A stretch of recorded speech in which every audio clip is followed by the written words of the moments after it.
আমি গরিব হতে পারি, আমি দুনিয়ার চোখে অর্থের ভিখারি হতে পারি, আমার কাছে সসম্পদ হয়তো রাজার মতো নাই, কিন্তু আমার সেই লেনদেন তো রাজা বাদশার সাথে নয়, আমার মৌলার সাথে, আমার মালিকের সাথে, আমার রবের সাথে। আমার যা দরকার রবের কাছে চাই, আমাকে যা দেয় আমার রবে দেয়। দুনিয়াওয়ালার সাথে আমার লেনদেনের কোনো দরকার। মনে রাখবেন, যার ইয়াকিন, যার তাওয়াক্কুল যেমন, তার উপহার পুরস্কারও তেমন। আমরা পাই না কেন? আমাদের রবের তো সব আছে, দোষটা হচ্ছে নিজের আমাদের। সেটা কি? আমাদের ইয়াকিনে দুর্বলতা আছে, আমাদের বর্ষার উপর দুর্বলতা আছে, আমাদের ধৈর্যের মধ্যে দুর্বলতা আছে, আমাদের সহ্য করার মধ্যে দুর্বলতা আছে। আমরা অপেক্ষা করতে রাজি না, আমরা অপেক্ষা করতে রাজি না, আমরা অস্থির হতে রাজি, আমরা গালাগালি করতে রাজি, বকা করতে রাজি, ঝগড়া করতে রাজি, আমরা শান্তি প্রতিষ্ঠাতে কেউ রাজি নাই। কথা বলেন ঠিক কিনা? পৃথিবীতে যারাই আল্লাহর বেশি প্রিয় বান্দা ছিল, আল্লাহ তাদেরকে বেশি বেশি মুসিবত দিয়ে পরীক্ষা করেছেন। কারবালার ময়দানে ইমাম হুসাইনের যেই ট্র্যাজেডি, যে কষ্ট, যে পরীক্ষা, যে মুসিবত, তার হাজার ভাগের এক ভাগ কষ্ট আল্লাহ পাকে এখন আপনাকে আমাকে ফেলে নাই। আইয়ুব নবীর শরীরের যে যন্ত্রণাদায়ক কষ্ট, এরকম পরীক্ষায় আল্লাহ আপনাকে আমাকে ফেলে নাই। ইউনুস পয়গম্বরের মাছের পেটে থাকার সেই কঠিন মুহূর্তের যন্ত্রণায় আল্লাহ আপনাকে আমাকে ফেলে নাই। আল্লাহ তাআলা প্রিয় যাদেরকে ভালোবাসেন, কিংবা যাদেরকে ভালোবাসতে চান, যাদেরকে কল্যাণে আনতে চান, যাদেরকে জান্নাত দিতে চান, তাদেরকে আল্লাহ দুনিয়াতে পরীক্ষা মুসিবতে ফেলে। তার কারণ কি? যদি তার গুনাহ থাকে, এই মুসিবত কষ্টের ধৈর্যের কারণে আল্লাহ ওনার গুনাহ মাফ করে দেন। সুবহানাল্লাহ।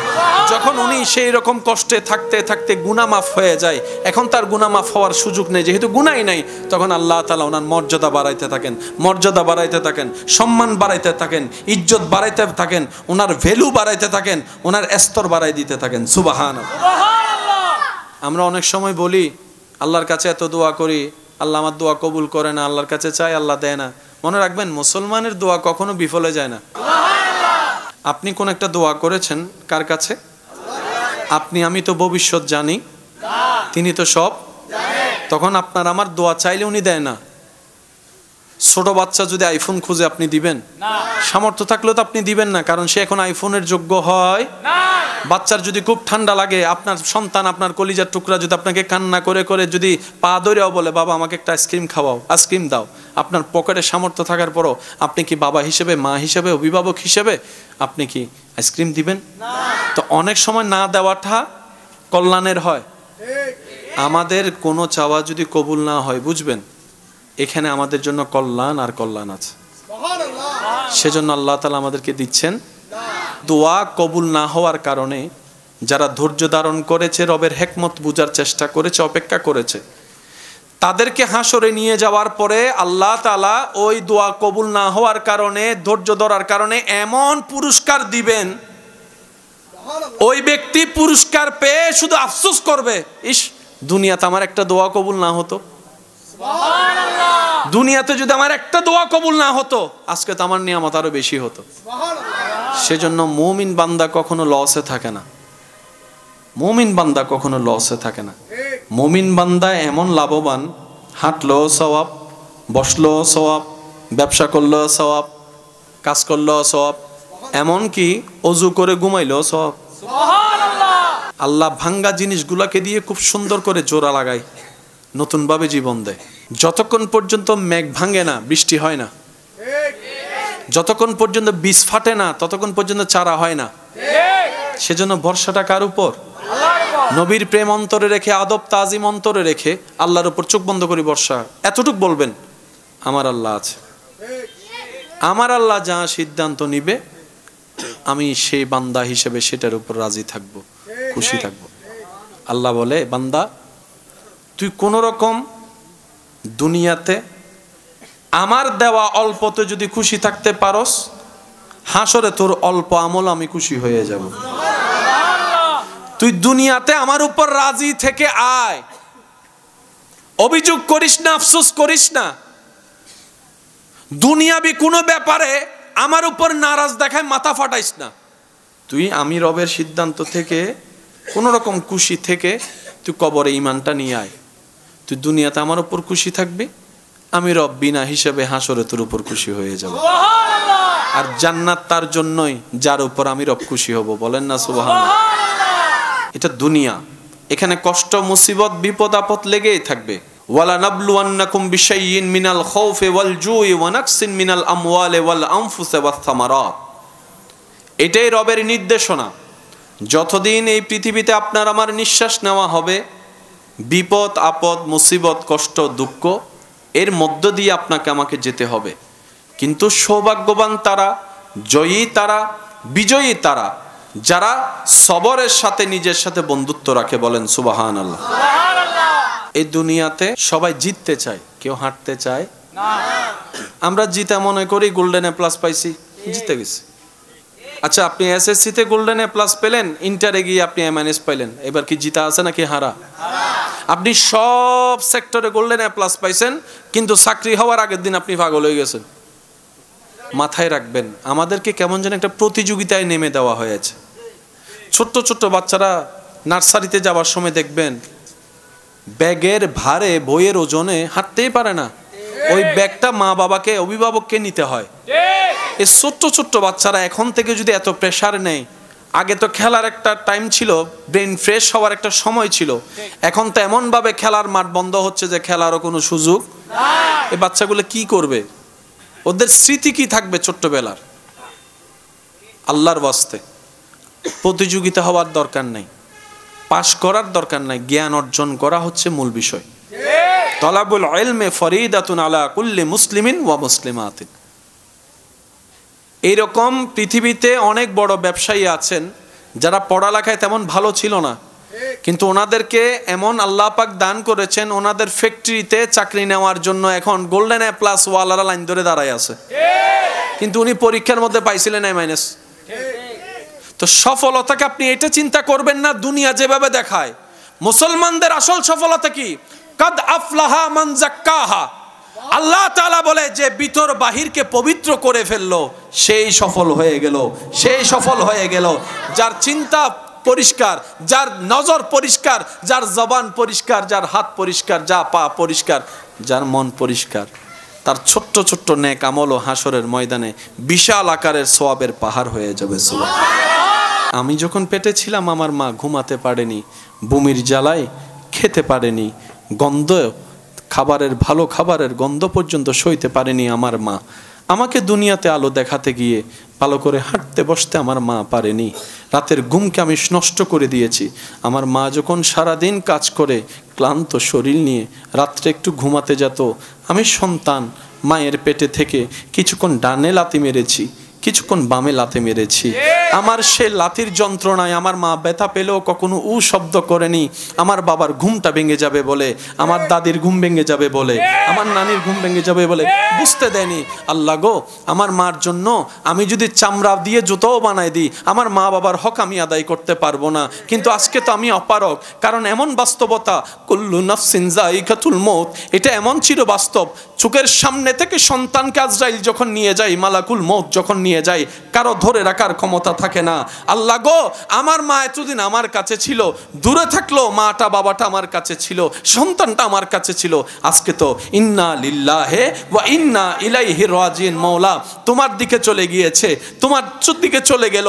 আল্লাহ, আমার মার জন্য আমি কিচ্ছু করতে পারি নাই, বাবার জন্য কোনো অবদান রাখতে পারি নাই, সন্তানের কোনো সেবা করতে পারি নাই। আল্লাহ, আমি দোয়া করছি সন্তান হয়ে, আল্লাহ আমার মা আমার বাবাকে তুমি ভালো রাখিও, শান্তিতে রাখিও, দয়া করিও সেরকম যেভাবে আমার উপর দয়া করেছিল, মায়া করেছিল ছোট্ট অবস্থায়। এদিকে সন্তানের হাত উঠবে, এদিকে রবের দয়া উন্মুক্ত হবে, জাহান্নামী হলো আল্লাহ চাইলে দয়া করে জান্নাতি বানাই দিবে।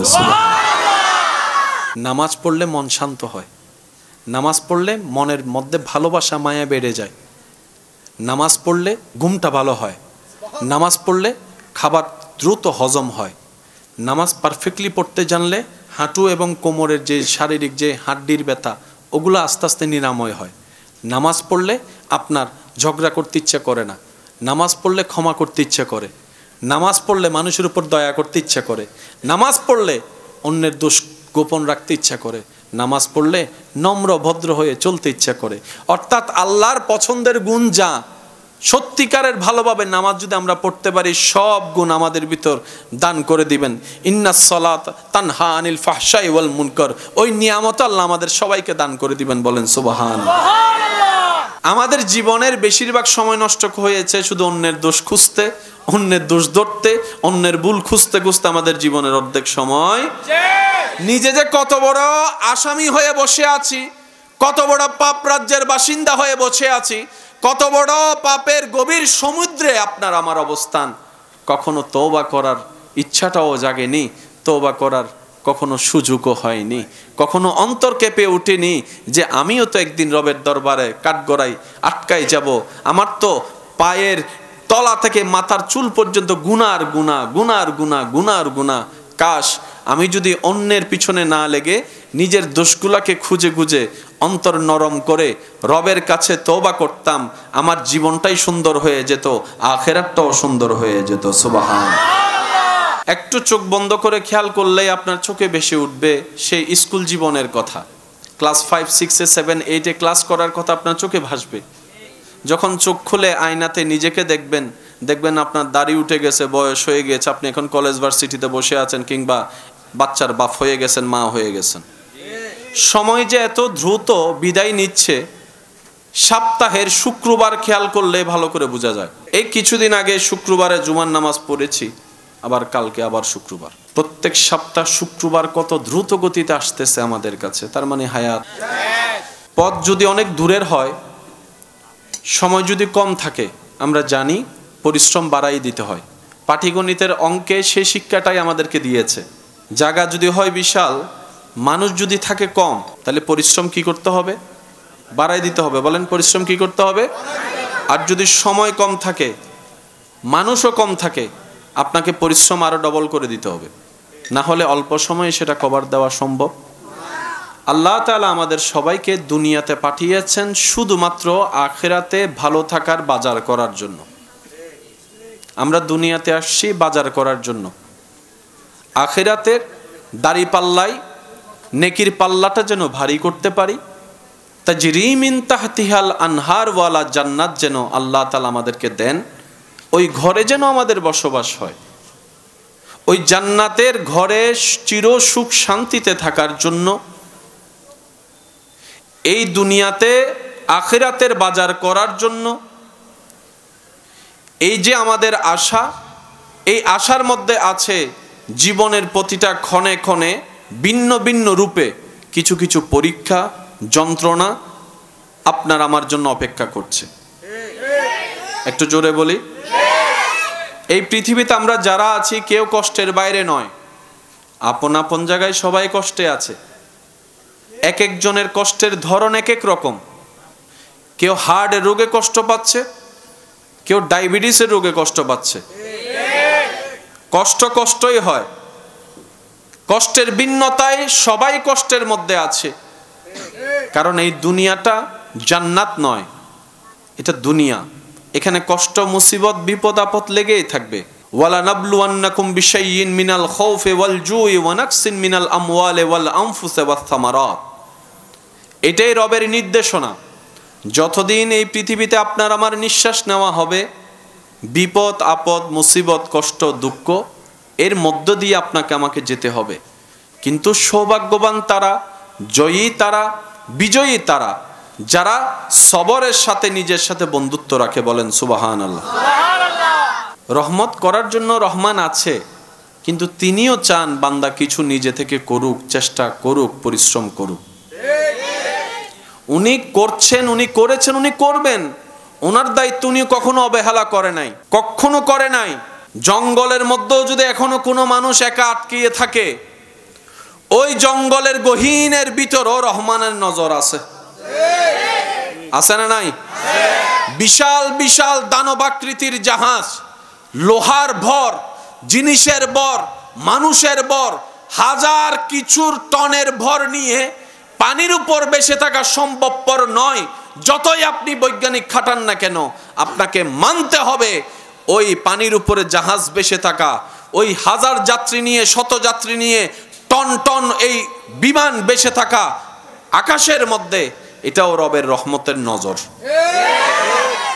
রবের রহমতের নজর ছাড়া এক সেকেন্ডও কল্পনা করা সম্ভব। সে রব চায় বান্দা নিজে থেকে কিছু করুক। আমরা করতে রাজি আছি ইনশাআল্লাহ। এই জিনিসটা কি? এটা বলেন না ভাইয়া। এটা পুকুর, পুকুরের পাশে মসজিদ। এই মসজিদের কত বয়স, কত দিন হয়েছে আমার ঠিক জানা নাই, কিন্তু স্ট্রাকচারে বোঝা যাচ্ছে মোটামুটি অনেক বয়স হয়েছে মোটামুটি। যারা পুরাতন এলাকার মানুষ আছে তারা ভালো জানবে। পৃথিবীর সর্বপ্রথম মসজিদ মক্কাতুল মুকাররমা, প্রথম ঘর কাবা। একটু বুঝে বুঝে বলি সুবহানাল্লাহ। আল্লাহ তাআলা নবী হযরত ইব্রাহিম আলাইহিস সালামকে আল্লাহর ঘর পুনর্নির্মাণের জন্য দায়িত্ব দিলেন। আমার যুবক ভাইদেরকে অনুরোধ করে একটা কথা বলি, আজীবন মাথায় রাখবেন, ইসলাম জানার চাইতে বেশি দরকার ইসলাম বুঝা। ইসলামকে বুঝতে হবে জিনিসটা কি। আপনাকে যদি বিজ্ঞান বুঝে পড়তে হয়, গণিত যদি বুঝে করতে হয়, কাকে কি ওষুধ দিবেন সেটা যদি বুঝে দিতে হয়, ইবাদতটা কিভাবে করবো সেটা একটু বুঝে করতে হবে না? আল্লাহকে এমনি হঠাৎ করে দিয়ে দিলেন, বিষয়টা তো তেমন না। আল্লাহ তো সবকিছু সাজিয়ে দিয়েছেন পারফেক্টলি ভাবে। ইন্নাদ-দীনা ইনদাল্লাহিল ইসলাম। জেনে রাখবেন, মনে রাখবেন, ইসলামের শুরু থেকে শেষ, ডানে থেকে বামে টোটাল সেক্টরটা স্বয়ং আল্লাহ নিজেই সাজিয়ে দিয়েছেন। সুবহানাল্লাহ। উনি বুঝে শুনে জেনে সাজিয়ে দিয়েছেন যাতে কিয়ামত পর্যন্ত সেটা সসম্মানে টিকে থাকে। ব্যর্থতা আমাদের, কমতি আমাদের, দোষ আমাদের। আমরা যারা মুসলমান নাম ব্যবহার করে চলি, দোষ থাকলে আমাদের আছে, ভুল থাকলে আমাদের আছে, কমতি থাকলে আমাদের আছে। সব মুসলমান ভাই বোন আমার সাথে কথায় একমত হয়ে বলবেন, আমাদের ইসলামের মধ্যে বিন্দু পরিমাণ কোনো কমতি আছে শুধু আমাদের ভিতরে। ইসলাম জানার চাইতে বেশি দরকার কি? বুঝা। বলেন কি? বুঝা। আপনারা আমরা যখন মসজিদে গিয়ে নামাজ পড়ি তখন কাতার কি করতে হয়? পৃথিবীর সব মসজিদ থেকে কিংবা মসজিদের বাহির থেকে যারা যেখানেই নামাজ পড়ে তারা কোন জিনিসটাকে সামনে রেখে নামাজ পড়ে? ইলা জিহাতিল কাবাতিশ শরীফাতে, ইলা জিহাতিল কাবাতিশ শরীফাতে। এদিকে যারা আছে মুখ এদিকে, এদিকে যারা আছে মুখ এদিকে, এদিকে যারা আছে এদিকে, ওদিকে যারা আছে এদিকে। শর্ত হচ্ছে একটাই, যেখান থেকে পড়ো কাবা যেন থাকে সামনে। সুবহানাল্লাহ বলি। কাবা যেন থাকে, একটু জোরে বলেন, কাবা যেন থাকে সামনে। কাবাকে যদি সামনে থেকে সরানো হয়, নামাজির নামাজ শেষ। বলেন না, নামাজির নামাজ, রুকুকারী রুকু, সিজদাকারী সিজদা শেষ, আগে কাবা। সারা বিশ্বে প্রত্যেকটা মসজিদে কিংবা যেখানে যাই বলে যে কাতার সোজা করুন, কিন্তু যে কাবাকে সামনে রেখে আপনার আমার নামাজ পড়া, যারা গিয়েছেন তারা দেখেছেন, যারা যাবেন তাদের দেখার সৌভাগ্য হবে। কাবা শরীফের সামনে যখন নামাজ আদায় করে তখন আর কাতার সোজা করে না,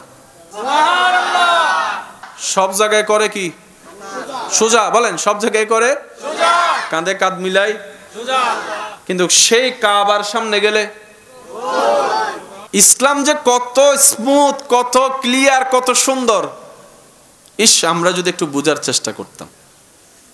আমাদের জীবনের বেশিরভাগ সময় নষ্ট হয়েছে শুধু অন্যের দোষ খুঁজতে, অন্যের দোষ ধরতে, অন্যের ভুল খুঁজতে খুঁজতে। আমাদের জীবনের অর্ধেক সময় নিজে যে কত বড় আসামি হয়ে বসে আছি, কত বড় পাপ রাজ্যের বাসিন্দা হয়ে বসে আছি, কত বড় পাপের গভীর সমুদ্রে আপনার আমার অবস্থান। কখনো তওবা করার ইচ্ছাটাও জাগেনি, তওবা করার কখনো সুযোগও হয়নি, কখনো অন্তর কেঁপে উঠেনি যে আমিও তো একদিন রবের দরবারে কাঠগড়াই আটকাই যাব।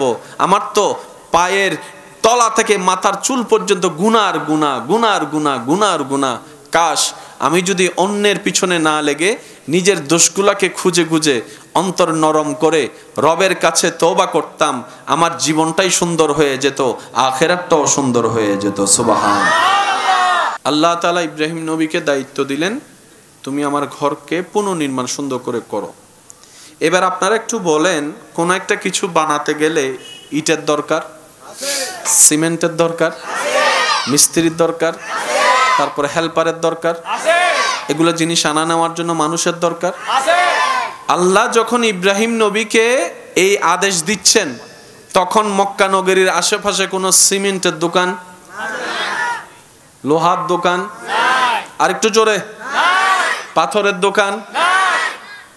ইব্রাহিম নবী বলে, আল্লাহ আপনি হুকুম দিয়েছেন, এখানে আর কোনো কথা নাই। কারণ বান্দার কাজ রবের খুশিতে নিজেকে খুশি রাখা, নিজের খুশিতে নিজে খুশি থাকা এটা বান্দা নয়। রবের হুকুমে, রবের ইচ্ছায়, রবের খুশিকে প্রাধান্য দিয়ে যে নিজে খুশি থাকতে পারে সেই হচ্ছে আব্দে সোয়ালে, নেককার বান্দা। সুবহান। যেটা আমরা এখনো পর্যন্ত পরিপূর্ণভাবে কেউ হতে পারি। যারা হয়েছেন তারা সৌভাগ্যবান, সৌভাগ্যবান।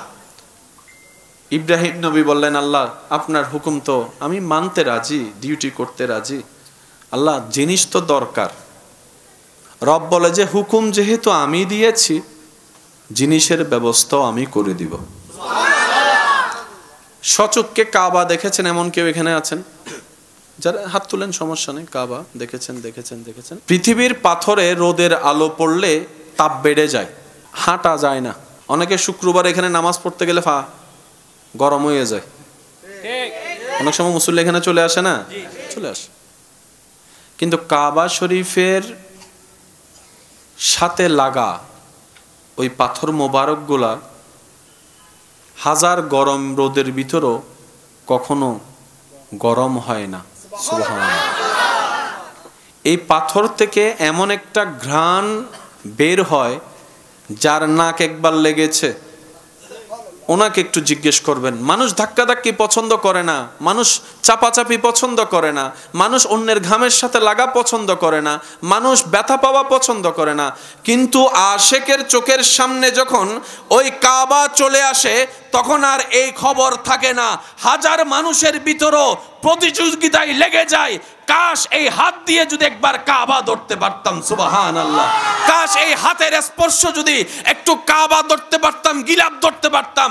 পিছন থেকে হাজার চাপ আসলো, বুক ভেঙে যাওয়ার চেষ্টা থাকলো, মানুষ কাবায় যখন একবার বুক লাগাই দেয় সেখান থেকে আর ছুটতে চায় না, বলে যে মরলে মরে যাব। সুবহানাল্লাহ। আল্লাহু আকবার। কাবার আশেপাশে কোনো সিমেন্টের দোকান, লোহার দোকান। ইব্রাহিম নবীকে আল্লাহ পাক বললেন, ইব্রাহিম যা দরকার আমি দিচ্ছি। আল্লাহ তাআলা যা যা দেওয়ার সব দিলেন। এবার বলেন জিনিস আছে না নাই? মিস্ত্রি, মিস্ত্রির কাজ করার জন্য একজন কি দরকার? কারণ আশেপাশে তো কোনো মানুষজন। ইব্রাহিম নবী বললেন, আল্লাহ হেল্পার তো একজন লাগে, হেল্পার কই পাবো?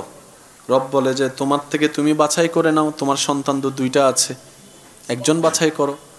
ইব্রাহিম নবী সেই দিন হেল্পার হিসেবে, সহযোগী হিসেবে বাছাই করলেন নবী হযরত ইসমাঈল আলাইহিস সালামকে।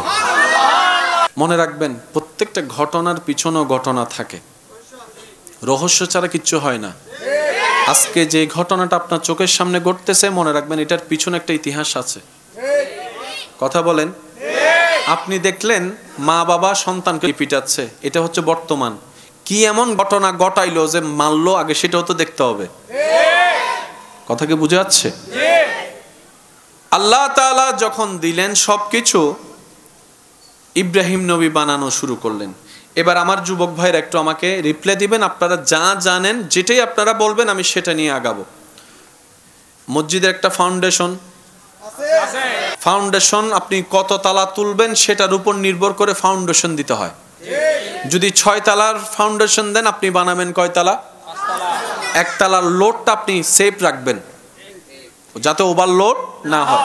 পৃথিবীর বুকে যত স্থাপনা বানানো হচ্ছে, যত বড় বড় সেতু বানানো হচ্ছে, যত বেশি বেশি বড় বড় স্ট্রাকচার বানানো হচ্ছে, সবকিছুর মেয়াদ হচ্ছে কত বছর? এই তো মাশাআল্লাহ বলেন 100 বছর পরে সেটা আর মেয়াদে থাকে না। যা টিকলো টিকলো, যা টিকে না নাই। মনে রাখবেন, জেনে রাখবেন, কাবা এমন একটি ঘর যেখানে কোনো ফাউন্ডেশন নাই। পৃথিবীর একটা নিয়ম হচ্ছে নিচে যত বেস শক্ত উপরের জিনিস তত মজবুত থাকে, টিকে থাকে। দেওয়ালের ইট নম্বর আলাদা, সীমানার ইট নম্বর আলাদা। বলেন না রে ভাই? এমনি সীমানার মধ্যে 3 নম্বর ইট দিও, রাস্তার মধ্যে 1 নম্বরের জায়গায় 3 নম্বর দিও, কিন্তু নিজের ঘরে যেটা দেওয়াল দেয় বলেন না কয় নাম্বার? টাইম কয় বছর? বলেন টাইম কয় বছর? মজবুত স্থাপনা যদি হয় টাইম 100 বছর। এটাই হচ্ছে ইঞ্জিনিয়ারদের পরামর্শ। ভূমিকম্প যত আসে তত আপনার সেই স্থাপনা দুর্বল হতে থাকে। সেজন্য জাপানি ঘর যারা নির্মাণ করে তাদের স্ট্রাকচার আলাদা। বাংলাদেশও এখন ভূমিকম্পের মাত্রা বেড়ে যাচ্ছে, সেজন্য বারবার শোনা হচ্ছে রাজধানী ঢাকার মধ্যে বেশিরভাগ ঘর এখন রিস্কের মধ্যে পড়ে আছে। বানানোর সময় বানাই ফেলেছে, এই ভূমিকম্পের কথা চিন্তা করে নাই। আগে ভূমিকম্প হতো 3 মাত্রা 4 মাত্রা, এখন হয় 5 6 7 মাত্রা 8 মাত্রা। দিন দিন রিস্ক বেড়ে যাচ্ছে। এই পৃথিবীর বুকে কত হাজার ভূমিকম্প হয়েছে, কত কিছুর পরিবর্তন হয়েছে, হাজার হাজার বছর চলে গিয়েছে, কাবা এখনো আপন জায়গায় সসম্মানে দাঁড়িয়ে আছে। আরেকটু জোরে। নিচে কোনো ফাউন্ডেশন নাই, কাবার মধ্যে কোনো রড নাই। আরেকটু জোরে। ইব্রাহিম নবী আল্লাহর হুকুমে কাজ শুরু করলেন। সব দিয়েছেন কে? আল্লাহ দিয়েছেন। এবার আপনারা একটু সিদ্ধান্ত নিয়ে বলেন, বানানো আগে নাকি ডিজাইন আগে? মিস্ত্রিকে আগে কি দেন? জোরে বলেন, মিস্ত্রিকে কি দেন? ডিজাইন দেওয়ার পরেই তো বানানো। না হলে এদিকে জানালা হলো কেন, এদিকে বাইরে হইলে কেন? এটা ডিজাইন অনুযায়ী হয়েছে। তো মিস্ত্রি যেহেতু ইব্রাহিম নবী কাজ করতেছেন, ডিজাইন লাগবে না? এমনি তো বানালে হবে না। ইব্রাহিম নবী বললেন, আল্লাহ মিস্ত্রিও প্রস্তুত, জিনিসও প্রস্তুত, একটা ডিজাইন তো লাগবে। আল্লাহ ডিজাইন। রব্বুল আলামিন বলে, ওই যে দেখেছো তুমি সপ্তম আসমানে বাইতুল মামুর, পৃথিবীর মধ্যবিন্দু বলা হয় কাবাকে। আমার যুবক ভাইরা একটু মনে রাখবেন, এসা পৃথিবীকে যদি ম্যাপ করা হয় চতুর্দিকে ঠিক নাবি কাবা, ঠিক কাবা বরাবর উপরে হচ্ছে বাইতুল মামুর। কাবা হচ্ছে মানুষের তাওয়াফের জায়গা, বাইতুল মামুর হচ্ছে ফেরেশতাদের তাওয়াফের জায়গা। সুবহানাল্লাহ। কাবা ইব্রাহিম নবী আল্লাহর দেওয়া সিস্টেমে বানানো শুরু করলেন। এবার হাত যতটুক যায় ততটুকু এনে তুলবে। এর উপরে যদি তুলতে হয় লাগবে কি? সিঁড়ি, না হয় কেরাং, যা যা লাগে আর কি। ওখানে সিঁড়ি, ওখানে সিঁড়ি, গাড়ি, কেরাং, লিফট। এবার ইব্রাহিম নবী বলে, আল্লাহ আমি এখন কি করব? রব বলে যে টেনশনের দরকার নাই, আমি আল্লাহ তোমার জন্য জান্নাতি একটা লিফট পাঠাই দিচ্ছি। পৃথিবীর সর্বপ্রথম লিফট,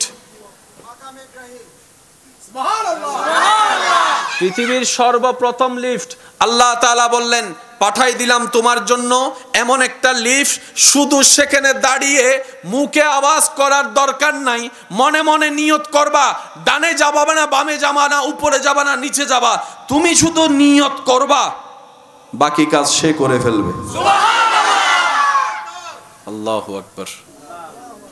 বানানো শেষ। আওয়াজ দিয়ে বলেন, খাবানেওয়ালাকে, দেনেওয়ালাকে, দিয়েছেন কে? দিচ্ছেন কে? দিবেন কে? পানির ভিতর থেকেও রিজিক দেন কে?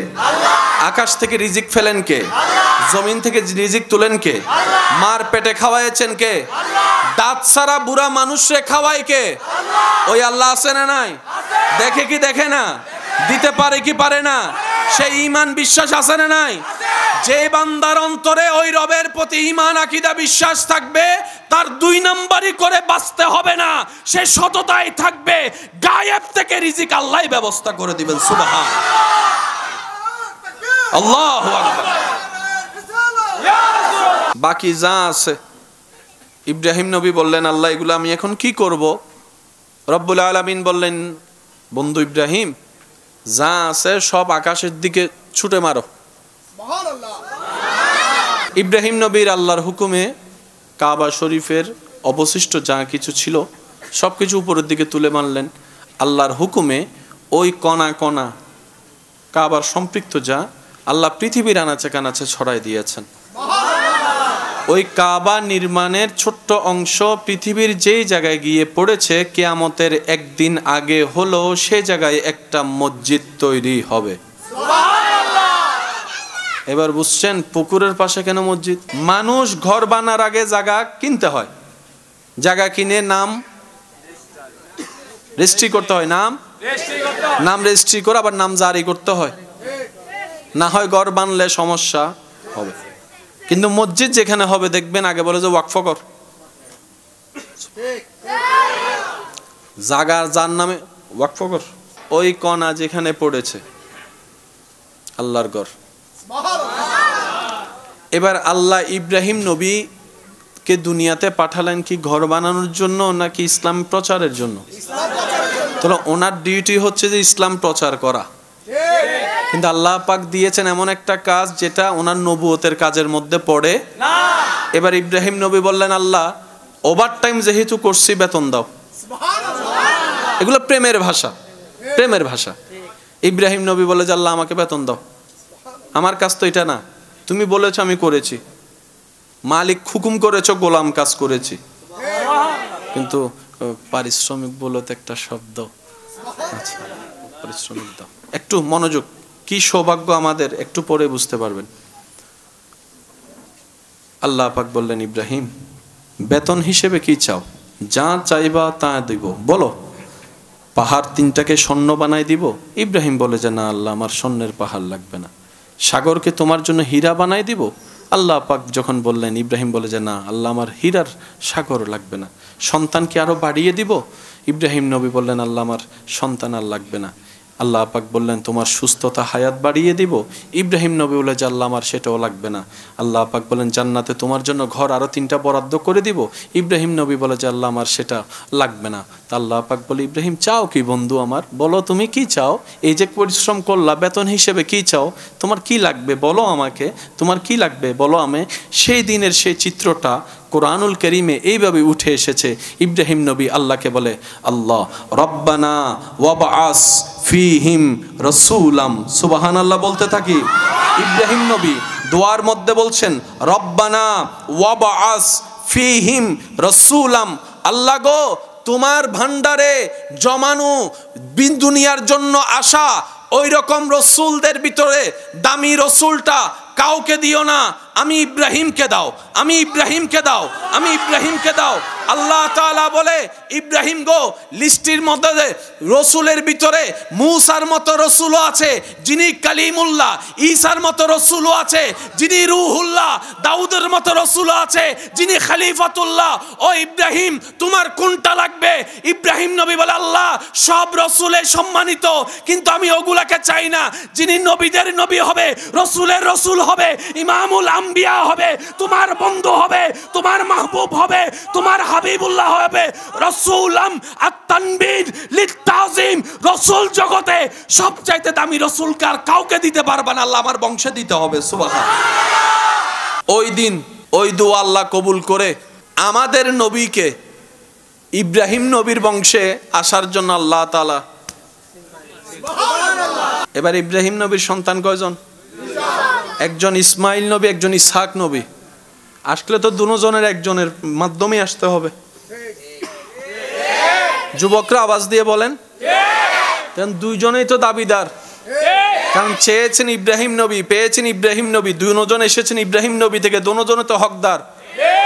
এবার আল্লাহ পাক বলে, ইসহাককে দিব না, ইসমাইলকে দিব। আল্লাহ কেন? বলে যে তুমি দোয়া করার সময় ইসমাইল তোমার পাশে ছিল, কাবা নির্মাণের সময় ইসমাইল তোমার পাশে ছিল, খেদমতের সময় ইসমাইল তোমার পাশে ছিল। সেজন্যই তো বলা হয় সৎসঙ্গ থাকাটা ভাগ্যের লক্ষণ।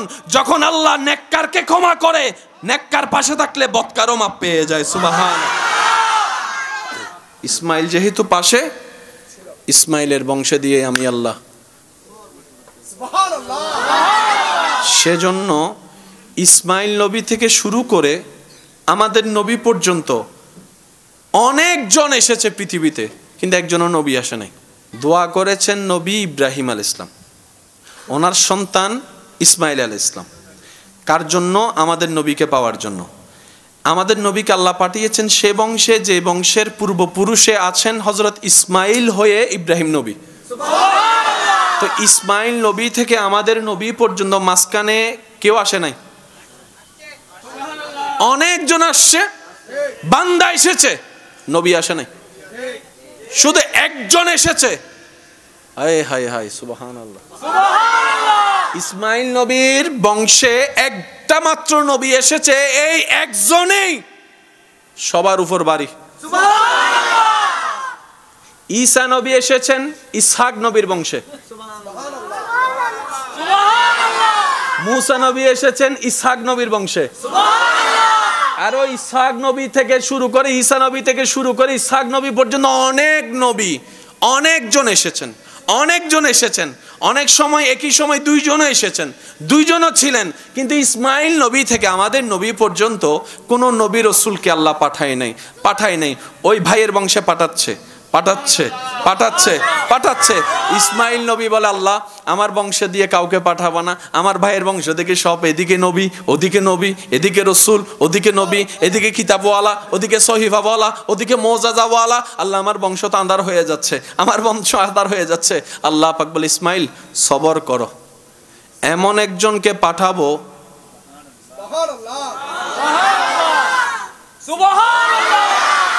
তোমার বংশে এমন একজনকে পাঠাবো যে একজনকে ওয়াইজ আখাযাল্লাহু মিসাকান নবিয়িন, ওই ঈসা থেকে শুরু করে আদম পর্যন্ত সমস্ত নবী রাসূলগণ যেই নবীকে ইমাম মানে, যেই নবীকে অনুসরণ করে, ইমাম মানে, নবী মানে, ওনাকে পাঠাবো। ভাগ্য গুণে সেই নবীর উম্মতের খাতায় আপনার আর আমার মতো গুনাহগারের নাম লেখা। ওলামায়ে কেরামের দোয়া নিয়ে আমি অধম অযোগ্য একটা কথা আপনাদের সামনে রাখতে চাই, আশা করি আপনারাও একমত হবেন। জান্নাত সবারই চাওয়া, কিন্তু পাওয়ার ক্ষেত্রে যদি অগ্রাধিকার এবং সবচাইতে সহজ সুযোগ আপনি তালাশ করেন, আপনি দেখবেন আল্লাহ তাআলা জান্নাত পাওয়ার ক্ষেত্রে সবচাইতে ইজি এবং সহজ করে দিয়েছেন নবী রাহমাতুল লিল আলামিনের উম্মতকে। আপনার আমার জন্য জান্নাত পাওয়া সবচেয়ে ইজি করে দিয়েছেন আল্লাহ দয়া করে। কিন্তু আমরা বোকা, আমরা এমন অবহেলা করি যে ওই ফ্রি জিনিসের আসলে দাম থাকে না। করোনার কঠিন বাস্তবতা প্রথমে কেউ মানতে চায়নি, কিন্তু যখন প্রভাবটা বাড়া শুরু হয়েছে তখন এটা সবাইকে মানতে হয়েছে, মানতে না চাইলেও মানতে হয়েছে। এই করোনার চাইতে বড় ভয়ানক হচ্ছে মৃত্যুর যন্ত্রণা, কঠিন যন্ত্রণা। আমি অনুরোধ করব আপনার ছেলে মেয়েকে, আপনি যা বানানোর বানান, যা শিখানোর শিখান, আল্লাহ আপনার স্বপ্ন পূরণ করুক, আমরাও দোয়া করি। তবে একটা কাজ সাথে রাখবেন, সন্তানের অন্তরে আপনার নবীর প্রতি আদব এবং মহাব্বত প্রবেশ করাই দিন, আপনার রবের প্রতি ভয় প্রবেশ করাই দিন। সে সন্তানকে কিছু কোরআনের আয়াত সূরা শিখাই দিবেন, দোয়া শিখাই দিবেন, যেন আপনার সন্তান আপনার কবরের পাশে দাঁড়াতে না পারলেও দূর পথ থেকেও যেন রবের দরবারে দুইটা ভিক্ষার হাত তুলে এতটুক বলে, রব্বির হামহুমা কামা রাব্বায়ানিস সাগীরা, রব্বির হামহুমা কামা রাব্বায়ানিস সাগীরা। মওলা গো, আমার মা অনেক কষ্ট করে আমাকে পেটে ধারণ করেছিল, আমি যখন পেটে ছিলাম আমার মা ঘুমাতে পারেনি, বমির জ্বালায় খেতে পারেনি, গন্ধ খাবারের, ভালো খাবারের গন্ধ পর্যন্ত সইতে পারেনি আমার মা। আমাকে দুনিয়াতে আলো দেখাতে গিয়ে ভালো করে হাঁটতে বসতে আমার মা পারেনি, রাতের ঘুমকে আমি নষ্ট করে দিয়েছি। আমার মা যখন সারাদিন কাজ করে ক্লান্ত শরীর নিয়ে রাত্রে একটু ঘুমাতে যেত, আমি সন্তান মায়ের পেটে থেকে কিছুক্ষণ ডানে লাথি মেরেছি, কিছুক্ষণ বামে লাথি মেরেছি, আমার সে লাথির যন্ত্রণায় আমার মা ব্যথা পেলেও কখনো উ শব্দ করেনি।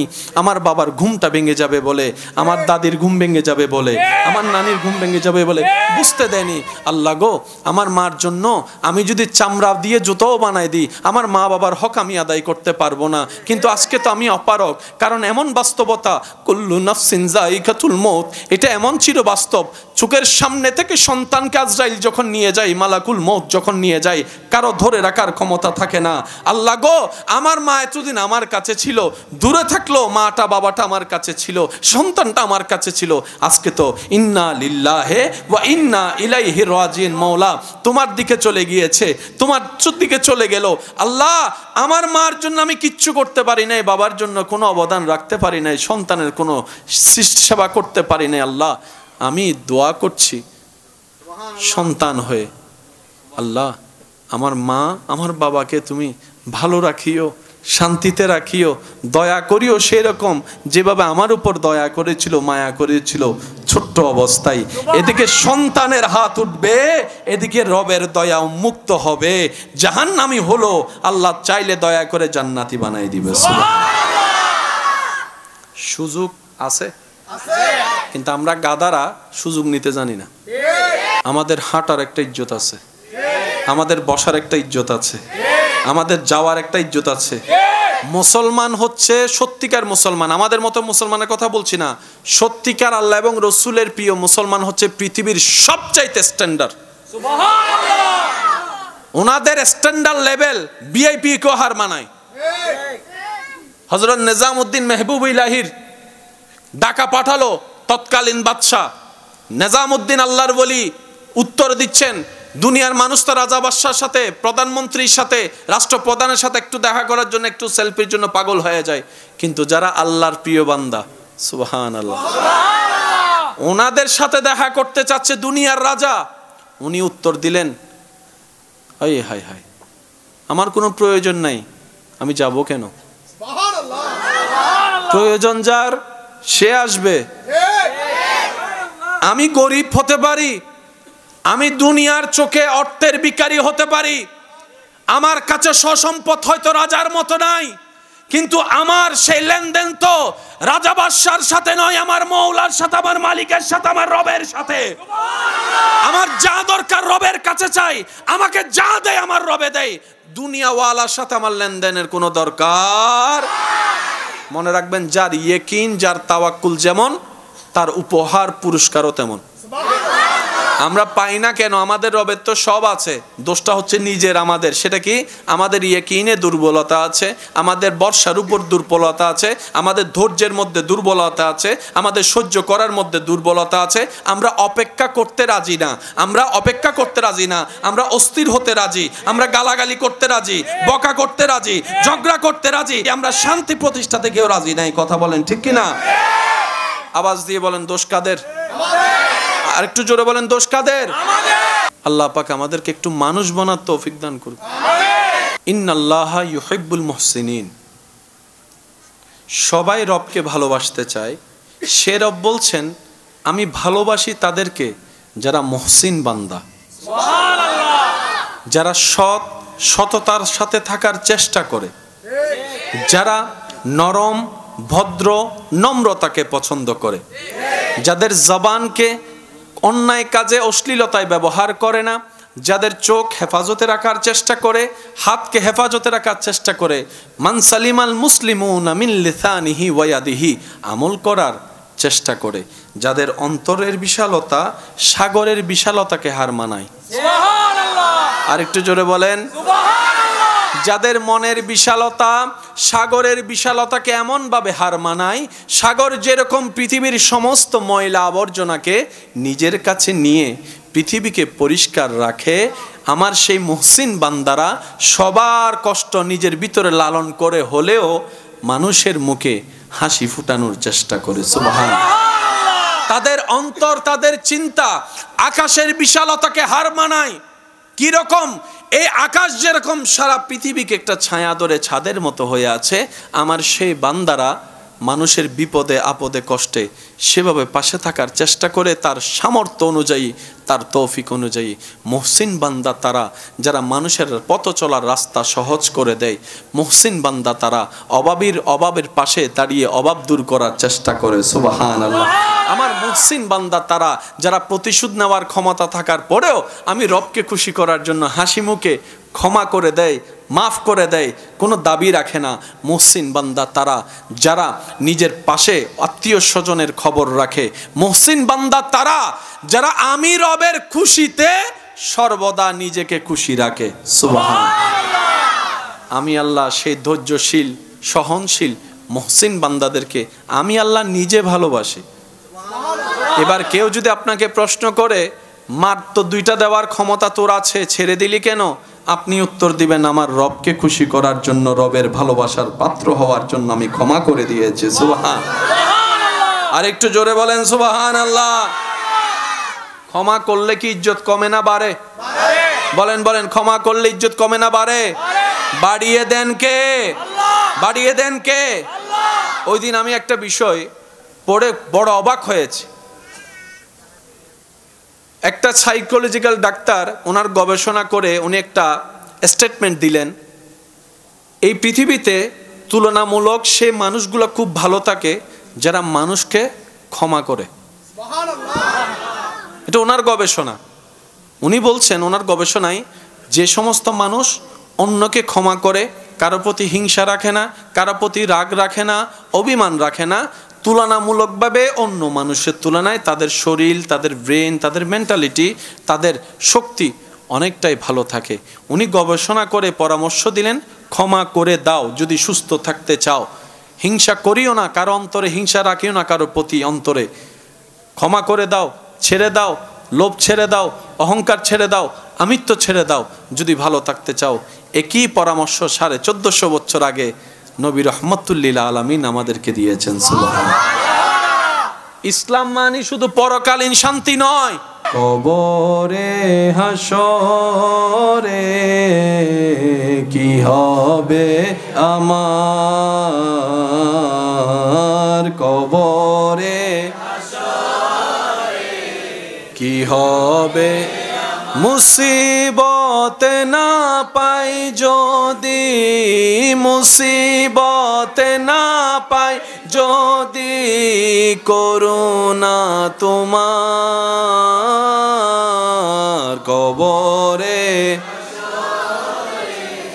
কি হবে, আছি গো ডুবে আমি পাপেরি সাগরে, না জানি কি হবে ও পারে হাসরে, আছি গো ডুবে আমি পাপেরি,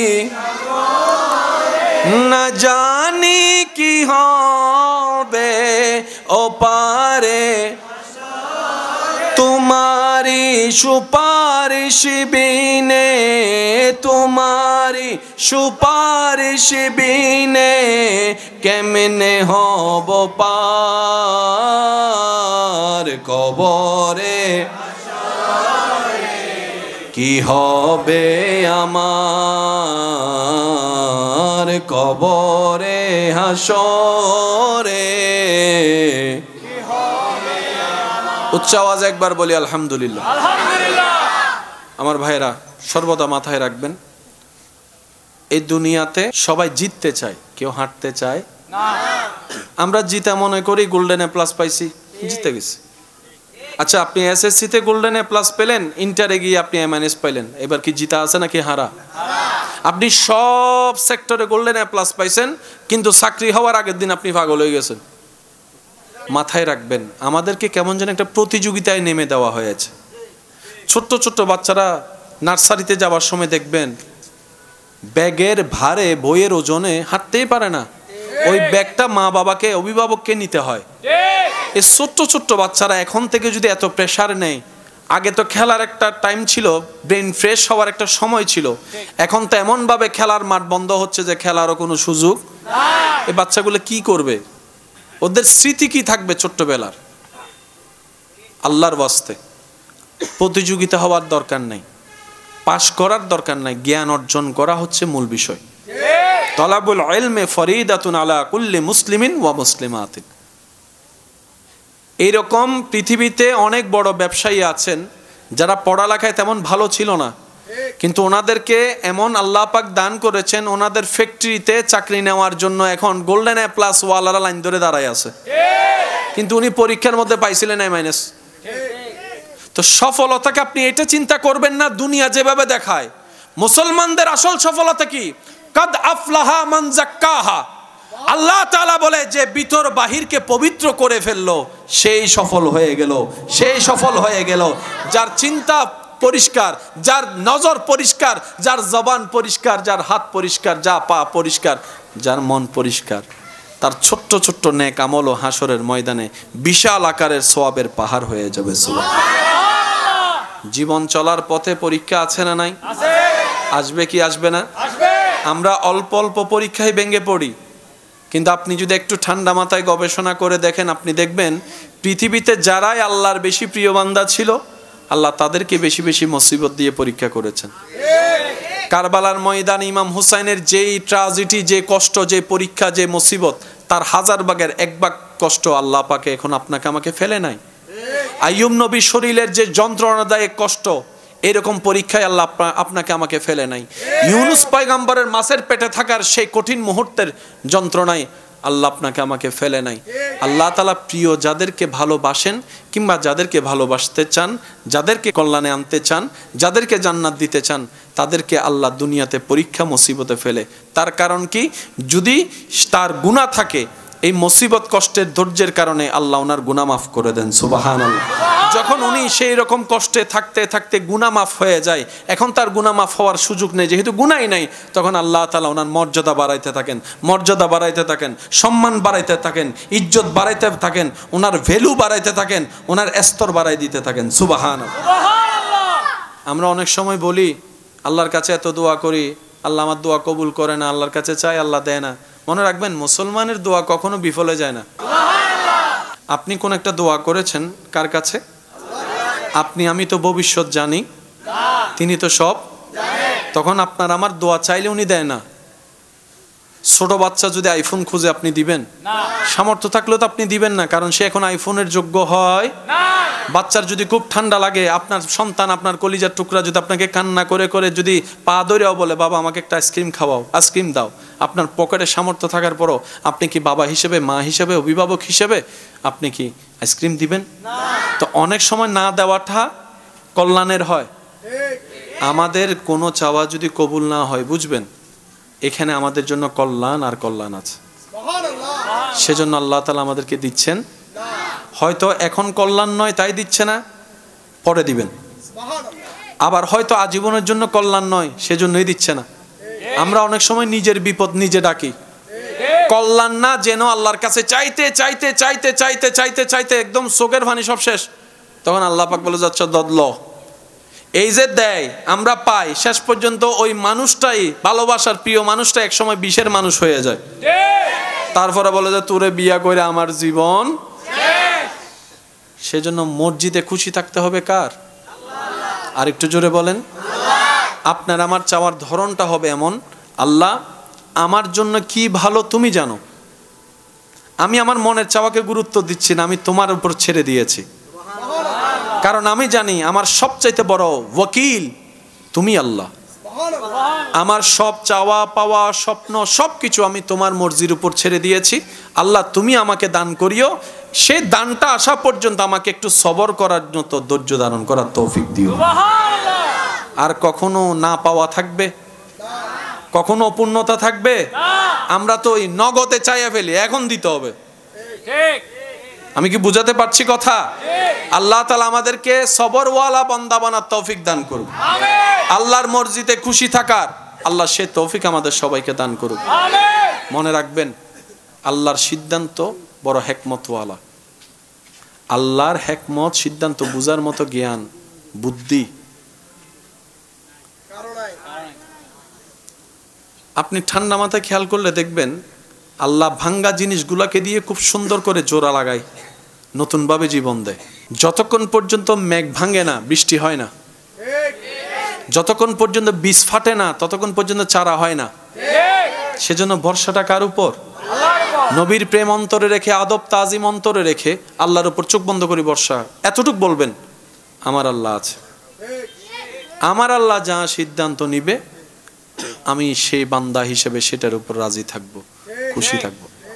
আল্লাহ বলে, বান্দা তুই কোন রকম দুনিয়াতে আমার দেওয়া অল্পতে যদি খুশি থাকতে পারস, হাসরে তোর অল্প আমল আমি খুশি হয়ে যাব। তুই দুনিয়াতে আমার উপর রাজি থেকে আয়, অভিযোগ করিস না, আফসোস করিস না। দুনিয়াবি কোনো ব্যাপারে আমার উপর নারাজ দেখায় মাথা ফাটাইস না। তুই আমি রবের সিদ্ধান্ত থেকে কোন রকম খুশি থেকে তুই কবরে ঈমানটা নিয়ে আয়। তুই দুনিয়াতে আমার উপর খুশি থাকবি, আমি রব বিনা হিসেবে হাসরে তোর উপর খুশি হয়ে যাব। আর জান্নাত তার জন্যই যার উপর আমি রব খুশি হব। বলেন না সুবহানাল্লাহ।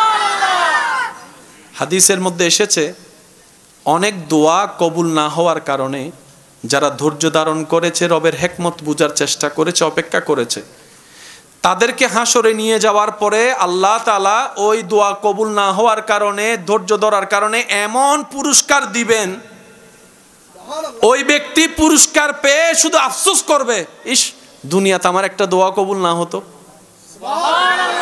দুনিয়াতে যদি আমার একটা দোয়া কবুল না হতো, আজকে তো আমার নিয়ামত আরো বেশি হতো। সেজন্য মুমিন বান্দা কখনো লসে থাকে না, মুমিন বান্দা কখনো লসে থাকে না। মুমিন বান্দা এমন লাভবান, হাঁটলো সওয়াব, বসলো সওয়াব, ব্যবসা করলো সওয়াব, কাজ করলো সওয়াব, এমনকি অজু করে ঘুমাইলো সওয়াব। লস বলতে কোনো শব্দ বলে না, লস বলতে কোনো শব্দ। রাস্তায় যাওয়ার পথে কারোর সাথে দেখা হলো, শুধু আপনি এতটুকু করলেন, হাসিটা মুখে রাখলেন, একটা সালাম দিলেন, আসসালামু আলাইকুম, উনি হাসি দিয়ে উত্তর দিলেন ওয়ালাইকুম আসসালাম। জাস্ট আপনারা একটু স্বাভাবিক সাক্ষাৎ করেছেন, এদিকে গুনাহ মাফ হয়ে গেছে। এবার মুসাফাটা করলেন মুসাফার নিয়মে, দুইজনের হাত ছোটার আগে গুনাহ মাফ। এত সুযোগ আল্লাহর কাউকে দেয় নাই, শুধু একমাত্র নবী রাহমাতুল লিল আলামিনের উম্মত হওয়ার তরে কুনতুম খায়রা উম্মত, আল্লাহ তাআলা আমাদেরকে সে শান, মান, ইজ্জত, মর্যাদা দান করেছেন। এবার আমাদের পালা সে ইজ্জত, সম্মান, মান, মর্যাদা ধরে রেখে দুনিয়াতে এবং আখিরাতে ইজ্জত অর্জন করা। আল্লাহ তাআলা আমাদের সবাইকে তৌফিক দান করুন। পাঁচ ওয়াক্ত নামাজের সাথে বন্ধুত্ব রাখার তৌফিক দান করুন। বড়দের সম্মান, ছোটদেরকে স্নেহ করার তৌফিক দান করুন। যে যা পায় আপনার কাছে পাওনা থাকলে দিয়ে দিবেন, ধরে রাখার দরকার, বলেন না ধরে রাখার দরকার। জায়গায় পাইলে জায়গা দিয়ে দিতে হবে, টাকা পাইলে টাকা, সামর্থ্য না থাকলে একটু দেখা করে ক্ষমা চেয়ে নেন। কারণ দুনিয়াতে ক্ষমা পাওয়া অনেক সহজ, হাসরে এটা সুযোগই নেই। আমি কি বুঝতে পারছি কথা? হ্যাঁ, শয়তান আপনাকে মাপ চাইতে দিবে না। শয়তান বলবে তুই মাপ চাইলে তো তুই ছোট হয়ে যাবি, তোর মান মর্যাদা কমে যাবে।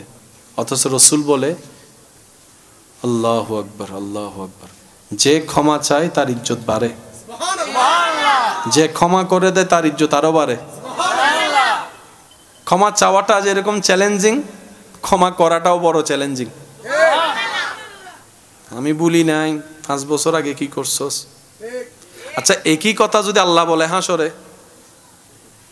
আপনি আমি মাফ চাওয়ার পরে যদি আল্লাহ পাক বলে যে আমি বলি নাই, তাহলে তো সব শেষ।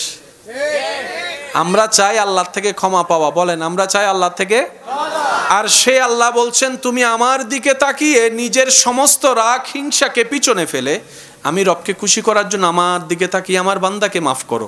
তুমি আমার বান্দাকে মাফ করো বিনা শর্তে, আমি আল্লাহ তোমাকে বিনা শর্তে মাফ করে দিতে রাজি।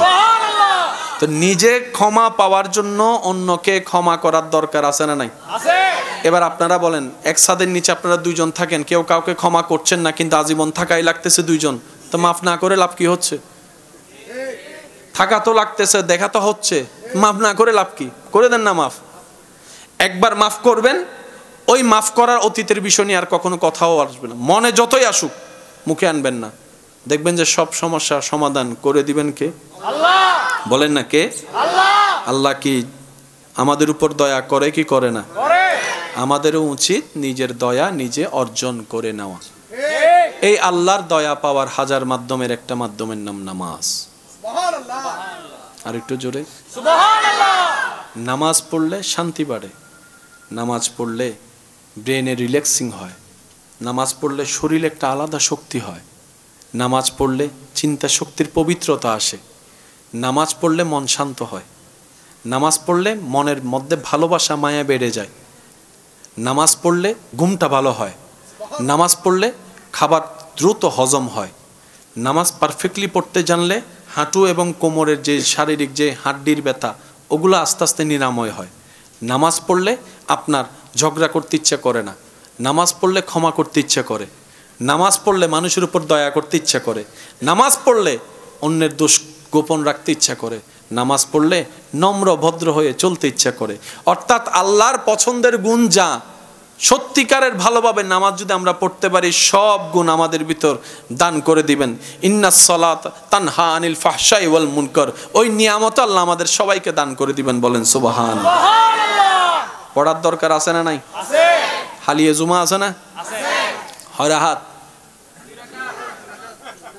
হরাহাত নামাতে আরো জোরে 2 রাকাত আইবুদে বেগুনের শেষে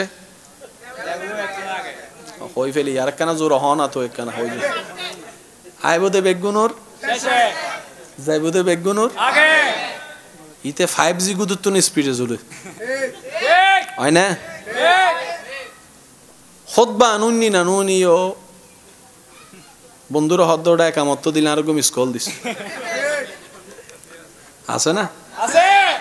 ইনকে আর ভাইয়ে গরাত দেয় না শয়তানে গরাত দেয়, শয়তানে গরাত দেয় যা তার ভাইয়ে বুঝছি আর ভাইয়ের তো নুসিদল দি ইতে যাতে গুতাইবো আর ভাইয়ের হামল উঠলো শয়তানের গুতম, তো শয়তানের গুতাইবার লোক লাড়ি নলার হন না, লাড়ি ন লাগে এ লাড়ি বলদি ধৈর্য। মসজিদে যাইর হদুনে সাইবেন দে ফিলাত তো হয় হোনা তোয়াই ফিলাত তোয়াই দেওয়াল তোয়াই কিরে বদ্দা ইনকা তোর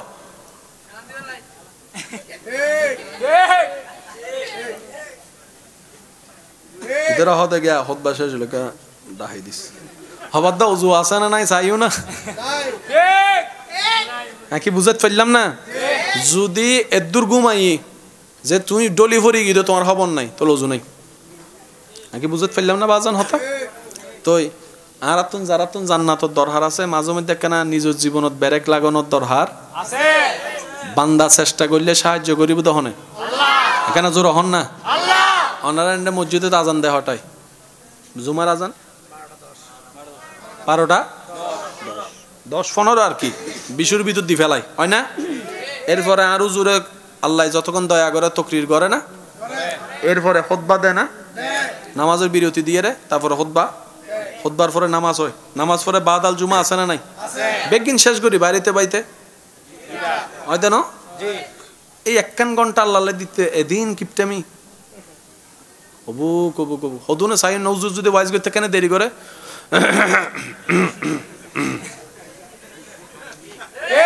না অনার এন্ড নাই ফানলার আবার হদুনি লেবেন আছে না? আছে। সিজদাতুন দামি জিনিস আছে না ভাই? না। নামাজতুন দামি জিনিস আছে না? এই নামাজ মধ্যে যদি হনদিন হুজুর একখানা তাসবিহ একখানা লম্বা পড়ে অথবা আস্তে আস্তে পড়ে ফিজুতুন মিস কল মানে অন্য না নুন অনফাল না না মিস কল দে মুসল্লি হারে হুজুর রাখো না হারে এখন নামাজ অবস্থাতে আর কল দি মিস কল দিন না হারের ঠিক তাহলে হাসি দিয়ে হদ হুজুর আর তাসবিহ শেষই অনর্গান শেষ হইলে আগে বুঝতে পারিন না ইল্লে কিছু কিছু দোষ আরা ভিতরে আছে, তো আছে বলে কি আজীবন ধরে এরকম ন ভাই আছে বলে তো আজীবন ধরে রাখনো হন দরকার নাই, আর চেষ্টা করছেন একখানা যেন দোষতুন বাঁচিত তারি। মনে রাখবেন ভাইয়েরা আমাদের কাজ চেষ্টা করা, আমরা কেউ কমপ্লিট নয়, হাজার বললো আমরা কেউ কমপ্লিট না, আমরা হচ্ছে চেষ্টাকারী, চেষ্টা করতে পারি। সেজন্য নবী রহমাতুল্লিল আলমিনের সদকায় আল্লাহ তাআলা আমাদেরকে এমন দয়া করেছেন, এই শেষ নবীর উম্মত চেষ্টা যেটা করে সেটা অন্য নবীর উম্মতের করার চাইতেও বেশি দান করে। সামান্য আমি চেষ্টার কথা বলেছি, আপনি তো আমার চাইতে ভালো জানেন। আপনি শুধু নিয়ত করেছেন এখন ফজরের নামাজটা পড়বেন, এখনো ফজরের টাইম আসেনি, নিয়ত করার সাথে সাথে আপনার রব আপনার নিয়তের কারণে আলাদাভাবে সব লেখার পারমিশন দিয়ে দিয়েছেন। সুবহানাল্লাহ। মা বাবার চেহারার দিকে মায়ার নজর একবার তাকাইলেই হজের সওয়াব। তো সুযোগ আছে না নাই? সুযোগ আছে না নাই?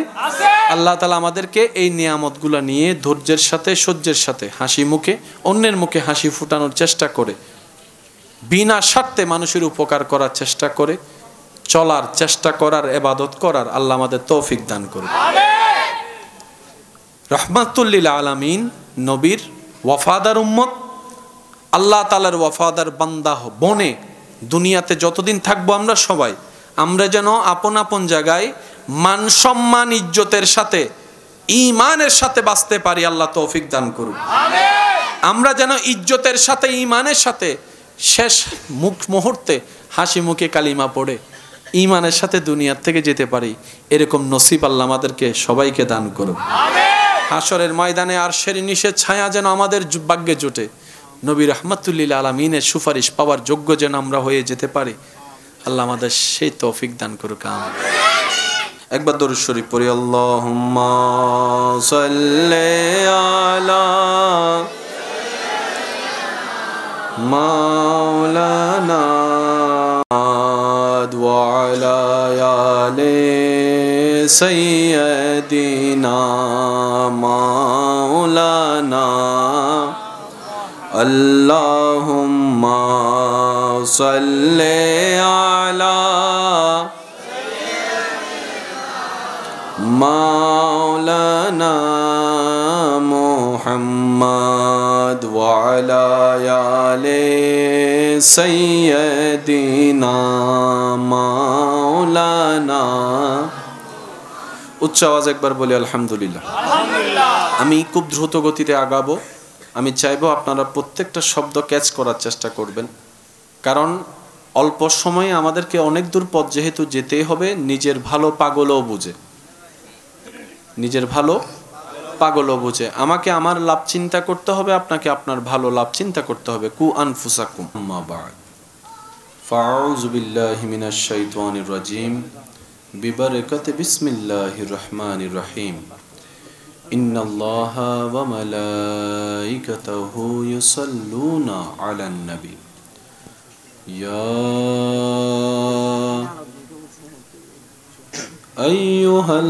আইয়ুহাল্লাযীনা আমানু সাল্লু আলাইহি ওয়া সাল্লিমু তাসলিমা সাল্লাল্লাহু আলা সাইয়্যিদিনা, আওয়াজ ফেটে যাচ্ছে, ওয়া আলিহি ওয়া সাহবিহি। আল্লাহুম্মা সাল্লি আলা সাইয়্যিদিনা মুহাম্মাদ নাবিয়ানা শাফিয়ানা মাওলানা। আরেকটু ইমানি আওয়াজে আল্লাহুম্মা সাল্লি আলা নাবিয়ানা শাফিয়ানা। জয় যদি মোর তন জন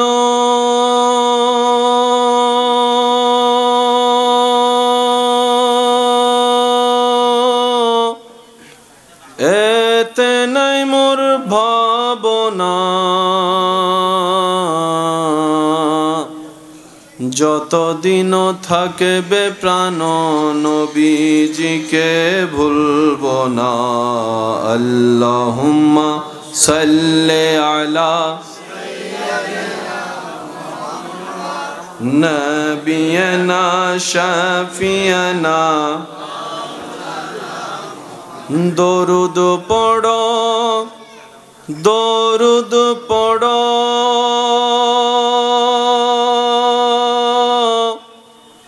নবীর দরুদ ছাইড়ো না,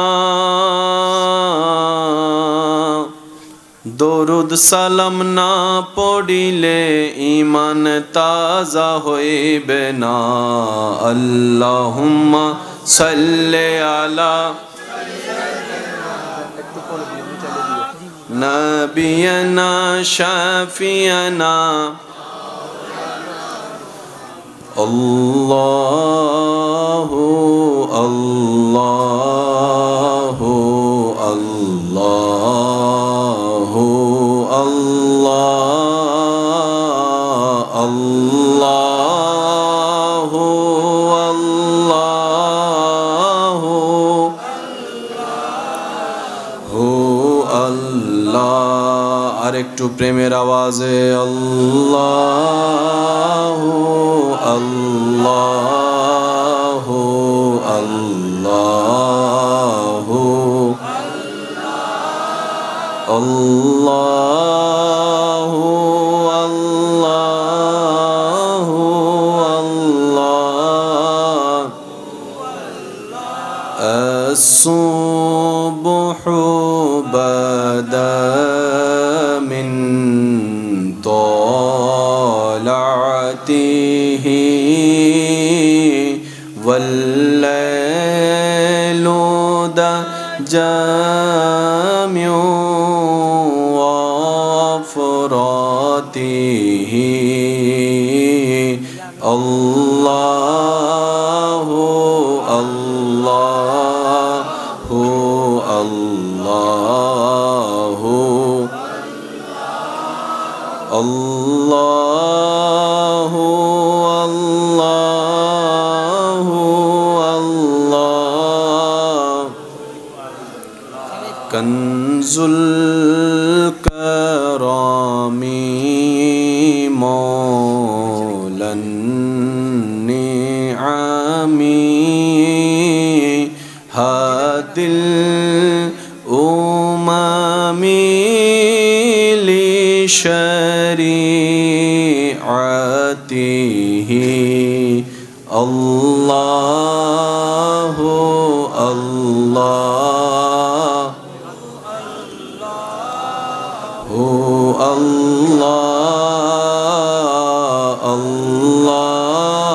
الله الله الله ত্রিভুবনের প্রিয় মুহাম্মদ এলো রে দুনিয়ায়, আইরে সাগরে দেখবি যদি আইরে সাগরে আকাশে বাতাসে দেখামে না মায়ের কোলে দোলে শিশু ইসলাম দোলে কোচি মুকে শাহাদাতের বাণী সে শোনায় রে সাগরে দেখবি যদি রে সাগরে আকাশে বাতাসে আজকে যত পাপী ও তাপী সব গুনাহের পেল মাফি দুনিয়া হতে বেইনসাফি জুলুম নিল বিদায় রে সাগরে দেখবি যদি রে সাগরে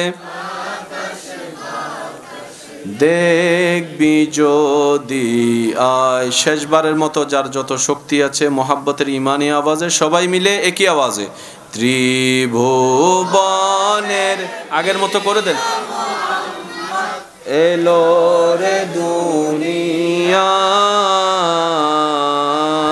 আয় রে সাগর আকাশে বাতাস দেখবি যদি আগের মতো আয় আয় রে সাগরে আকাশে বাতাসে।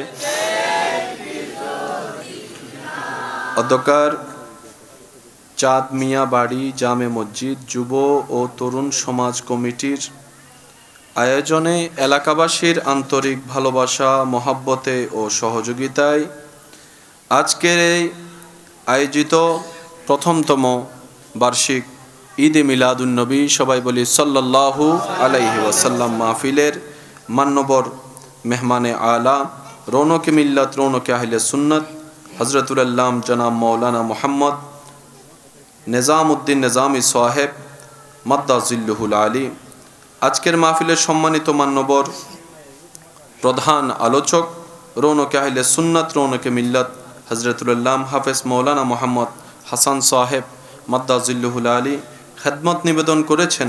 আজকের মাহফিলের প্রধান আকর্ষণ রৌনকে আহলে সুন্নাত রৌনকে মিল্লাত হাফেজ মাওলানা মুহাম্মদ জহিরুল ইসলাম সাহেব মাদ্দাজিল্লুহুল আলী সহ আমন্ত্রিত ওয়াদিগার ওলামায়ে কেরাম, উপস্থিত এলাকার মান্যবর ব্যক্তিবর্গ, মুরব্বিয়ানে এজাম, উপস্থিত স্কুল কলেজ ভার্সিটি মাদ্রাসার প্রাণপ্রিয় ছাত্র ভাইয়েরা, উপস্থিত আল্লাহর প্রেমিক নবীর প্রেমিক ইমানদার ভাইয়েরা, আসসালামু আলাইকুম ওয়া রাহমাতুল্লাহি তাআলা ওয়া বারাকাতুহু। আওয়াজ ফেটে যাচ্ছে, আওয়াজটা একটু আগের মতো করে দেন, একটু আগে যেরকম ছিল। জি, আল্লাহ পাকের রহমতের দরবার থেকে রহমত পাওয়ার আশায় নিজের গুনাহ ক্ষমা করার নিয়তে মহাব্বতের আওয়াজে আল্লাহর দেওয়া শক্তি ব্যবহার করে আপন আপন জায়গা থেকে সবাই একবার বলি আলহামদুলিল্লাহ। আরেকটি ইমানি আওয়াজে বলি আলহামদুলিল্লাহ। আল্লাহ তাআলা আমাদের সবার জীবনের কবিরা সগীরা গুনাহ মাফ করে দিন। আল্লাহ তাআলা দয়া করে আমাদের সবার মা বাবার গুনাহ মাফ করে দিন। আমাদের যত আত্মীয় স্বজন এবং এই এলাকায় যত কবরবাসী এই মুহূর্তে কবরের কঠিন আযাবে কষ্ট পাচ্ছে, সবার দোয়ার উসিলায় আল্লাহ প্রত্যেকটি কবরবাসীকে আযাব থেকে মুক্তি দান করুন। এই অল্প বয়সে আল্লাহর রহমতে আপনাদের উৎসাহ সহযোগিতায় আপনাদের এলাকার হুসাইনি সৈনিকরা যেই উদ্যোগ নিয়েছেন, প্রথমবারের আয়োজন, আল্লাহ কবুল করুক। অনেক সময় বড়রা অনেক কিছু করতে পারে না যা ছোটরা করে ফেলে, আছে না এরকম?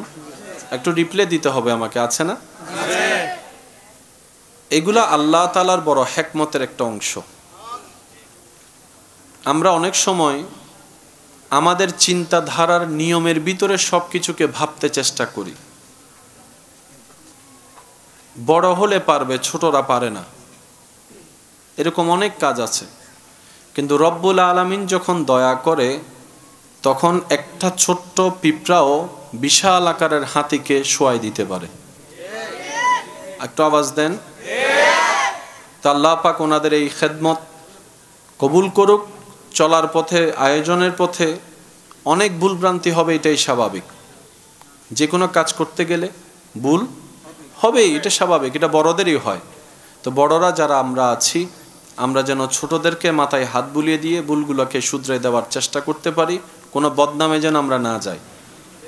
কারণ অনেক ভালো কাজ নষ্ট হয়ে যায়, অনেক দ্রুতগতি মানুষ থেমে যায়, মানুষের কটু কথার কারণে, বদনামের কারণে উৎসাহ হারিয়ে ফেলে, কাজ করার আর উদ্বেগ জাগে না। তো সেজন্য সবাই আমরা মনটাকে উদার রাখবো, সহযোগিতা, পরামর্শ, ভালোবাসা দিয়ে এই মাহফিলকে প্রত্যেক বছর আয়োজন করার জন্য তাদের পাশে দাঁড়াবো। আল্লাহ আমাদের সবাইকে সে তৌফিক দান করবে। আমি আমার ঈমানি ভাই যারা উপস্থিত আছেন কিংবা দূর থেকে যারা শুনছেন ভাই বোনেরা, সবার কাছে অনুরোধ রাখবো, আল্লাহ তাআলা আমি অধমকে যতক্ষণ সময় বলার সুযোগ দিবেন এই সময়টুকু সবাই একটু মনের কান দিয়ে শোনার চেষ্টা করবেন, বলি ইনশাআল্লাহ। আর আমাকে একটু আওয়াজ দিয়ে সহযোগিতা করে আপনারা জানান দিবেন আপনাদের শরীরের সাথে সাথে মনও এবং যোগও আছে, এটাও যেন আমি বুঝতে পারি। আপনারা আওয়াজ দিয়ে একটু সহযোগিতা করবেন, পারবেন ইনশাআল্লাহ? আর একটু জোরে বলেন। শরীর বুড়া হয়, ইমান কখনো বুড়া হয় না। তো বয়স আপনার যতই হোক, ইমানটা এখনো জোয়ান আছে তো? ইমান এখনো জোয়ান আছে? ইমান এখনো জোয়ান আছে?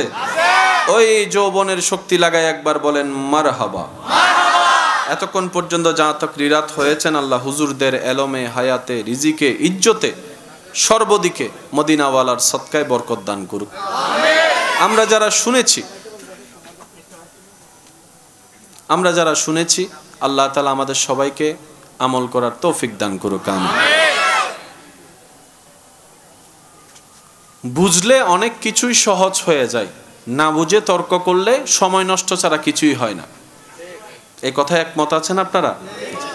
আমাদের হায়াত কি 1000-1500 বছরের কোনো সুযোগ আছে? আমাদের হায়াত একদম সংক্ষিপ্ত। যতই ইস্টিমিট গড়ন না কেন, বানানোর পরে মাঝে মধ্যে কিছু বাকি থাকে না? কিছু সিমেন্ট বাকি থাকে, কিছু ইট বাকি থাকে। আর তো এন বালা মানুষ, ইন বাকি তাইলে মসজিদের জিনিস হলো গড়ল লেজে কি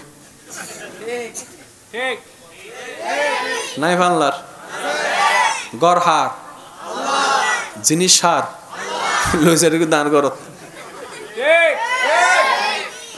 আর কিনি দেন অবাধ্যা ইন অনানো কিনেন বেগ গুনে মিলে কিনি দে হকিন বেগ গুণের আছে তো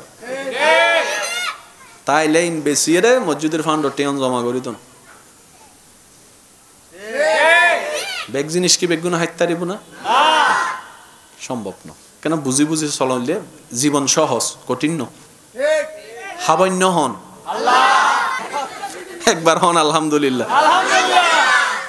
ইন ফ্রেমর বাগান, ফ্রেম জোর করি নয়। কেউ বই উনি শান্তি পায়, কেউ তিয়াই উনি শান্তি পায়। এন হতুন আর বাইক কলা আছে ইয়া ওই গরম মিদ দি মোবাইল সিবি সিবি উনের দে হান একখান ইকে লাগাই দিই আর একখান হান গেমত লাগাই দিই। ইলেও আছে না নাই? শুধু দিলেও নিলর, কিয়েও নিলর, দিলেও নিলর। আইন পড়তো ন ভাই আল্লাহ আর ভাই যা কল যারা আইন ন পারে আল্লাহ তার আর আল্লাহ আজিরে কবুল করক, আর বৈনক কর আজিরেও কবুল করক। অন্যলে দোয়া গলতে কোনো কিপটামি করানোর দরকার আছে না? কোনো লজ আছে না? আল্লাহ চাইলে দিতে পারে না? তো আল্লাহ চাইলে যেতে দিতে পারে, আর দোয়া করতেও সমস্যা কি? আল্লাহ বেগ গুণরে বালা রাখক। একবার দরুদ শরীফ পড়েন, আল্লাহুম্মা সাল্লি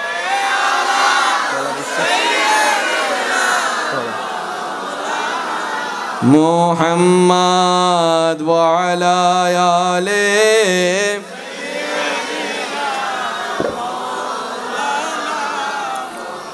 মোহাব্বতের আওয়াজ একবার বলি আলহামদুলিল্লাহ। বানানো বাকি যা আসে আল্লাহ পাক বললেন বাকিগুলা উপরের দিকে ছুড়ে মারো। আর সিডেঙ্গে কা হতা আছে হতে যাচ্ছে গেলা মিরে নাই হন আবাজ যাচ্ছে গেলা মিরে নাই। কেউ যদি ভালোবাসি কিছু দেওয়া ভাই হাসো না জোর গরন ইতে নেহ কিছু মিয়ে ফাল্লা সত্য না মিথ্যা আপনারাই বলেন। কিছু মিয়ে ফানলার ইতে বাই হাবার ফানলার বাই জিনিস এতালে জোর করি হাবার দে। আবার একই যখন আপনি বড় একটা রেস্টুরেন্টে দিয়ে যাবেন, আপনি ১,৫০০ টাকা দিয়ে কিনে খাবেন, ও যে টেস্টি জিনিস কিন্তু একই। আমি কি বুঝাতে পারছি কথা? আর মানুষের অবস্থা কি দেন দিলে যাচ্ছে গেলা মিডে নাই। যে ডাক্তারে ফ্রি চিকিৎসা করে রুগী টুগী নভাত্ত শোন। পৃথিবীর মধ্যে সবচাইতে দামি কিতাবের নাম কি? দুনিয়া দাম সম্মান পাইব তখন কিতাবে, খবর মধ্যে আলো জ্বলাইব তখন কিতাবে, হাসর মধ্যে সম্মান দিব তখন কিতাবে, মা বাবার খবরত আজাম মাপ গড়াইব তো সন্তানে কি ফললে। এই কোরআন ওনার এলাকার যারা পড়াই তারা সঞ্চয় মাসে হতে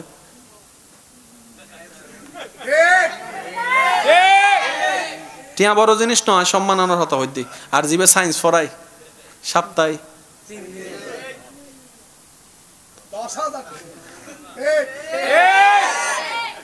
এখন ছাত্র ফুয়াই যাই যদি মা বাবার খবরের সামনে যদি বলে আও কি A plus B whole square is equal to A square plus 2ab plus B square A square plus 2ab plus B square sin theta cos theta cosec theta হমি যাইবো হানলার হমি যাইবো না মাথা কা আমার কথায় কষ্ট নিয়েন না, বাস্তবতা একদিন সম্মুখীন হতেই হবে।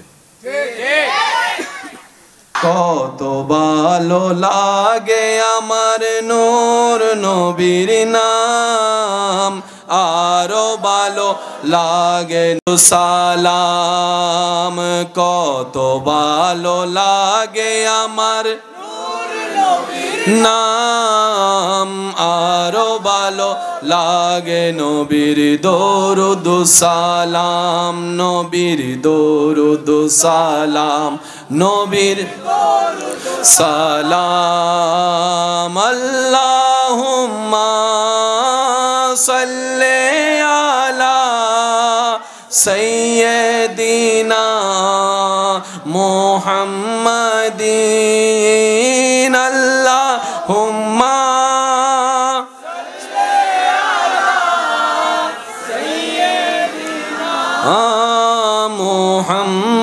মুহাম্মাদিন, আল্লাহুম্মা সাল্লি আলা সাইয়্যিদিনা মুহাম্মাদিন। উচ্চ আওয়াজে একবার বলেন মারহাবা, মারহাবা। আরো জোরে বলেন মারহাবা, মারহাবা। আমরা একটু দাঁড়াই নবীকে সালাম দেব। ইয়া নবী সালাম।